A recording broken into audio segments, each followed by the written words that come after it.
Hallo almal en welkom by die volgende Bybelstudie van die Nederlandse Geloofsbelijdenis, waar ons kyk na artikel 15, die erfsonde. In die vorige Bybelstudie video het ons gekyk na die skepping van die mens, die sondeval en die gevolge daarvan, en een van die artikels wat nou logies daarop moet volg is die leer van die erfsonde, waarna ons nou gaan kyk. Dit is 'n baie korter artikel as die vorige een, en ons gaan weer frase vir frase na hom kyk en hom verduidelik en hom uitlê. Ons glo dat die erfsonde deur die ongehoorsaamheid van Adam oor die hele menslike geslag uitgebrei het. Nou kom ons vra eers, wat is erfsonde? 'n Beter woord as erfsonde is dalk erfsmet.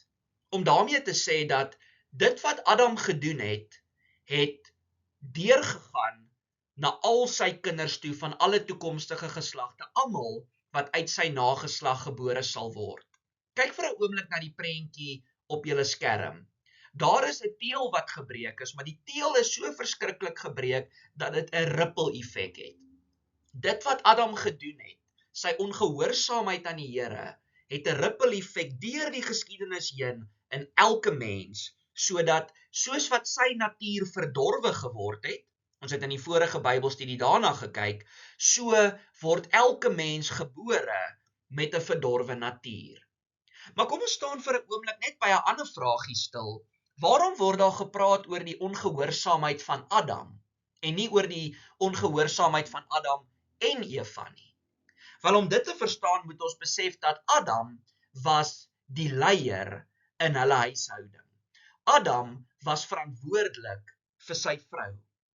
En die slang, wat natuurlik die Satan was, het eers na Eva toe gekom en die vrug vir haar aangebied. En waar was Adam? Adam was daar by haar.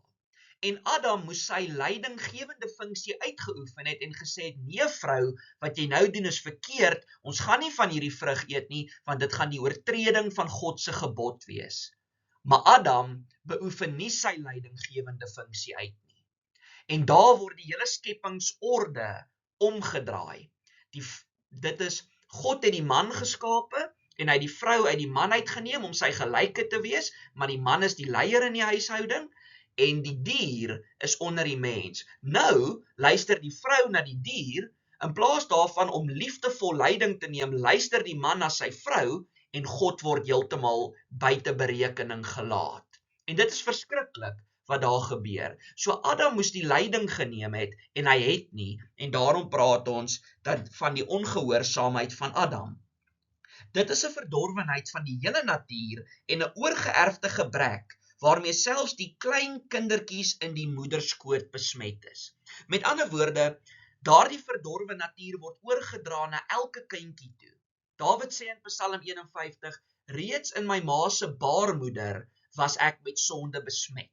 Daarom is erfsmet dalk 'n bietjie beter woord om dit te beskryf. Dit wat Adam gedoen het, het oorgedra na alle mense toe, sodat alle mense gebore word dood in die sonde. En dis verskriklik om te dink hoe erg die effekte van die sonde is. Dink aan 'n babietjie wat gebore word. Dit is 'n wonderlike oomblik. Die babietjie huil en hy skarrel, dis alles tekens van lewe. Maar eintlik is daai baba geestelik dood, totdat die Heilige Gees die wedergeboorte in hom tot stand bring. Dit is hierdie wortel wat in die mens allerhande sondes laat uitsprei.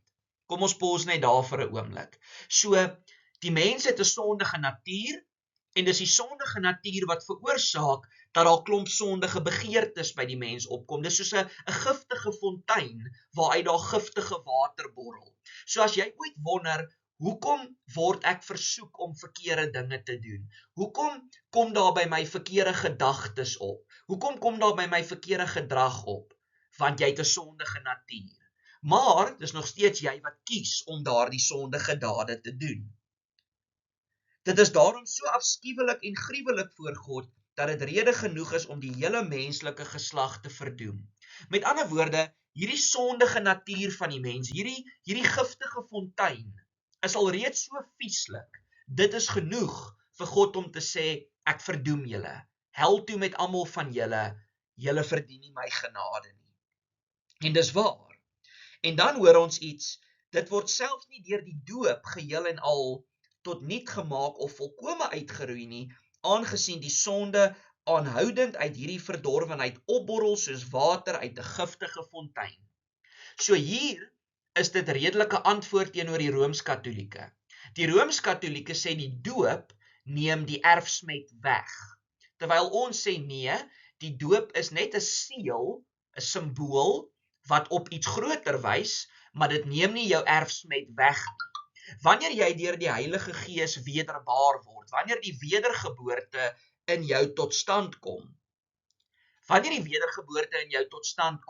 dan word daar nuwe begeertes in jou wil gestort.